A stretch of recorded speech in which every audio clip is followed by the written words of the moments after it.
I was going to ask you if you had this. Have you ever had melasma? No, it sounds like molasses. It's not. It's kind of like molasses. Kind of looks like molasses. Is it a sugar problem? It is not. Oh. I'm surprised you don't know about this. Have you heard of melasma, Brenna? Don't let me forget Brenna's name, Sarah. I'm terrible with names. I thought you were saying Brittany this whole time at the beginning.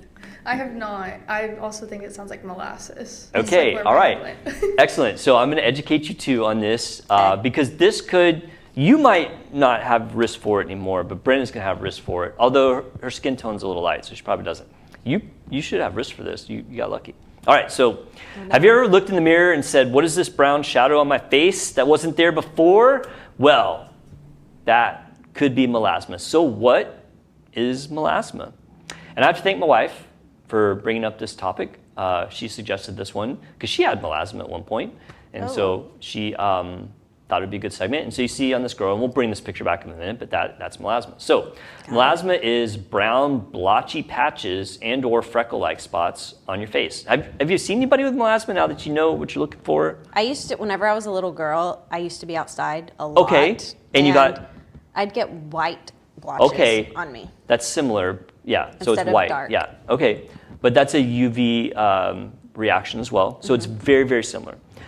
They typically say melasma is always dark because it's the melanocytes, but it's a similar reaction. So okay, so you're kind of in there, kind of know what's going on. So this most commonly occurs in the cheeks, upper lip, forehead, nose, or jawline. Throw that pic, the next pic up there, Brenna. I think it's the same pic, yeah. So that's classic melasma right there on the cheeks, kind of going down to the chin.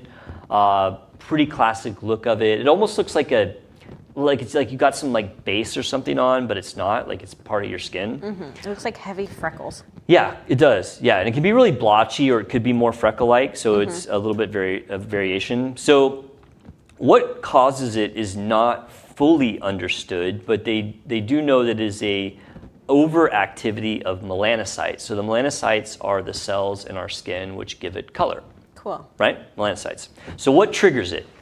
You just said it. The sun. The sun, yes, thank you, Sarah. The sun exposure definitely triggers it. Pregnancy.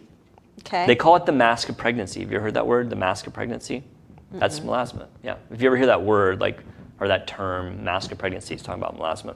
So pregnancy, taking birth control pills, hormone replacement therapy, other UV exposure, so that would be like tanning beds, and then heat.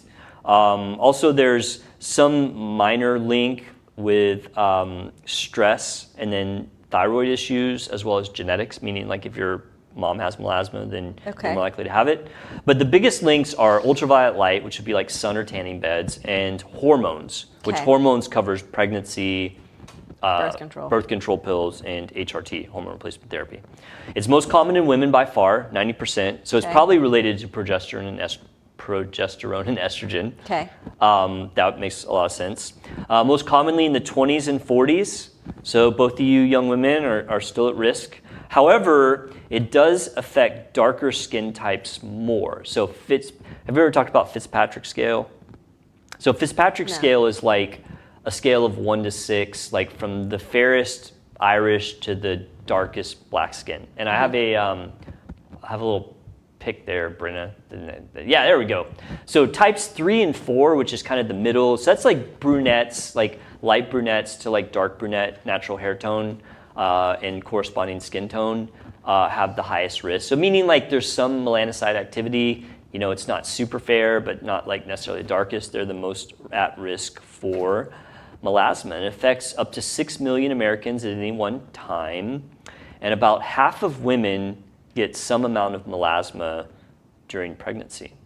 Now, there's no risk or association with cancer. Okay. Some people are like, oh, I have this splotch on my skin. It seems like cancer risks go down the more you're susceptible to, it looks like on that chart. Oh, right, yes, that's skin cancer. Yeah. Yes, you're totally right, yes. Fair people are much more prone to skin cancer than darker tone. But they're not as prone to the melasma. To melasma, yeah, correct. That's so they're like exactly. opposite. They are kind of like divergent. Yeah. That's correct.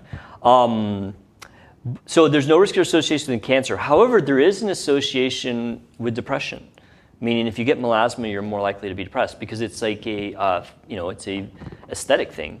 You see it, and you're like, oh, I don't like that.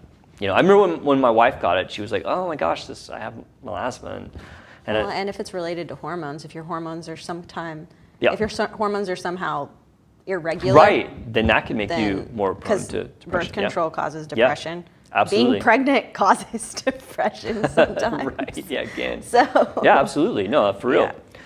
So one of the nice things about melasma, if there is any nice thing about melasma, is that if it's triggered by something like pregnancy, or you started medication, or you had like a really huge sun exposure, if you remove that trigger, like have your baby, or change birth control, or don't stay out in the sun too much, it actually will resolve on its own a lot. In fact, my wife's did.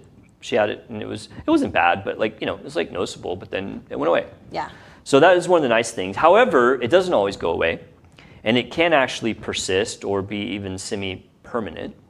So the next question is, well, can you treat this? Okay.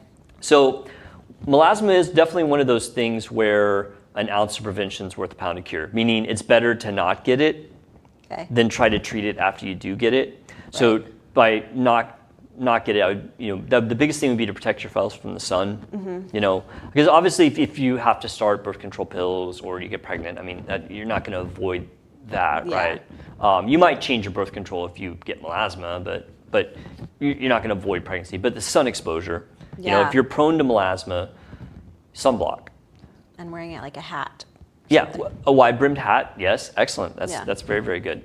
But if you do get it, there are some treatments for it. Most people go to a dermatologist when they have melasma. We at our place, we don't do the medications, but we do have like the more procedural treatments for it. But the medications include hydroquinone, which we've talked about that from time to time. It basically inhibits melanin synthesis. It's like a skin bleacher. Okay. It tamps down the melanocytes, which is the cause of this. Then tretinoin and steroids together as a combo is good. And then there's the triple therapy, which is hydroquinone, tretinoin, and steroid all together. What does tetranoin do? That one, I can't remember exactly the mechanism of action of tretinoin. I know that hydroquinone inhibits melanin synthesis. I can't remember what tretinoin does off the top of my head. I used to know. Sorry, that's a good question. I love when you ask me a question I don't know, because now I feel like a total idiot, and I'm going to have to go look it up after we get done with this segment. Maybe your wife is watching. I can't remember. No, I just can't remember. It's used a lot in dermatology, and it's just not something I use very often. And then there's a triple therapy of all three. Yeah. But then there's also like more like non-medical or non-medicine treatments, like the more aggressive treatments. So like chemical peels. Okay. So our esthetician has been using chemical peels for melasma, and she's told me that she's had pretty good success with that. Okay. And then the microneedling, so like the Morpheus, has been used to treat it. Okay. However, we've been using more the laser treatment, which is another treatment for melasma. You do have to adjust the settings of the laser a little bit. You got to be a little bit more careful, like use a little bit less heat on it. But the girls, that like triggers it to. Yeah, it could actually like make it darker. Yeah. So you got to be careful with the laser, but the laser is a good treatment for melasma if it's one that is not kind of going away on its own. Okay.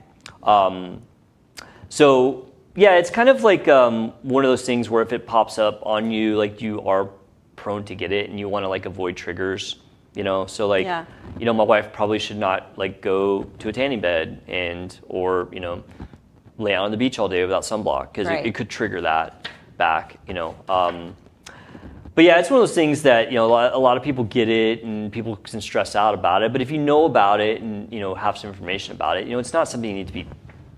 And it usually happens on your face, right? Correct, yeah. Face, cheeks, nose. Yeah, so that's why people stress about it, yeah. Yeah, I think that we've talked about previously, like part of your skincare routine should be putting SPF on your face. Absolutely.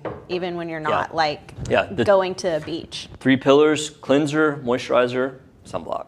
Yeah. So important. Yeah. Do you have a good skincare routine, Brenna? Yes, I was going to say, I'm all for the sunblock because I'm like, you're very super fair. Pale. Yeah, you're like a Fitzpatrick too. Yeah, so I get freckles like a 3 a lot. or 4. Like my shoulders are covered in freckles. Same with my sister. Like her face is covered in freckles. Yeah, believe it or not, Yeah. 2 of my sisters have your skin tone, and they're red-haired and blonde. Really? Yeah, blue eyes. Wow, interesting. Yeah. I look like the adopted Like you were adopted. child. They used to tell me that too. I definitely wasn't, but they're like, "Oh, you're adopted. That's why you look so much different." I'd be like, "What?" My mom would be like, "Stop." So today we were talking about melasma, also known as the mask of pregnancy. So melasma is basically dark, blotchy patches that can appear on the face. It happens by far most commonly in women, about 90% or greater. The reasons that it happens physiologically are not completely understood, but it's thought to be an overreaction of the melanocytes, which are the cells in our skin which produce pigment. And it is triggered by certain things. Pregnancy is a big one, why it's called the mask of pregnancy. Birth control pills, hormone replacement therapy, the sun, ultraviolet light, huge trigger. And when this pops up, women can get kind of upset about it because it affects their appearance and how they look. And there's also been some link that patients with melasma are more prone to depression. Now, there is one good thing about melasma. Typically, if it's triggered by something like a pregnancy or starting new medication or heavy sun exposure, if you reverse that trigger, it does tend to go away over time, but not always. There are some treatments for it. There's several medications like hydroquinone, tretinoin, steroids, and then combo therapies of those. And there's some procedures that can get rid of it. Chemical peels we've used in our med spa, as well as microneedling like Morpheus and the Halo laser have also been used to treat it. So yeah, melasma is something people get very upset about sometimes when it pops up because it can be very noticeable. But if you learn about it, you can find out that there are treatments for it. So all right, melasma. Molasses, excellent. We're talking about molasses. All right, I think that's about all the time we have on today's episode of Nip Talk. Please leave us a comment. Let us know what you want us to talk about on the next episode, and we will see you next week. Bye.